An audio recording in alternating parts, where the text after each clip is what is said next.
Everyone, আমরা চলে এসেছিলাম সায়ন্তনের বার্থডে ট্রিট নিতে রয়্যাল ডিলাইটে। সেখানে আমি আর বিদ্যেন্দু, দেন আমাদের বার্থডে বয়ের বিলেটেড বার্থডে কেক কাটানো, দেন আমাদের খাওয়া দাওয়া সব কিছু এই ব্লগে শেয়ার করবো তোমাদের। খুব মন দিয়ে খাওয়ার পর ইভেন আমিও মন দিয়েই খেয়েছি। যাই হোক, ওখানকার আইটেমগুলো তো প্রত্যেকটা অসম্ভব সুন্দর ছিল আর সবগুলো আমিই সাজেস্ট করেছি, তাই ভালো তো হতেই হবে। কেউই আমার ভ্লগে ইন্টারেস্টেড না, তাই প্রত্যেকের মতো খেয়ে যাচ্ছে, বাট আমি তো নিজের ভ্লগে ইন্টারেস্টেড। সো আজকের শো স্টপার ছিল বিরিয়ানি, মাটন বিরিয়ানি, যেটা আমাদেরকে সায়ন্তন মন ভরে খাইয়েছে। সো খাওয়া দাওয়া তো দারুণ ছিল, ওর কাছ থেকে শুনে নিই। তুই আমাদেরকে খাইয়ে খুশি?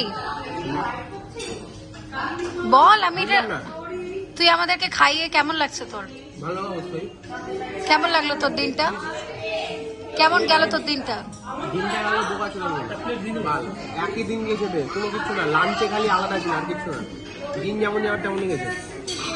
ঠিক আছে, honest review guys. Okay bye, good night. আমরা এত সুন্দর মিররে ক্যাপ মেরে ছবি তুললাম আরেকটা পার্টি দিয়ে খুব খুশি। হ্যাঁ, খুশি।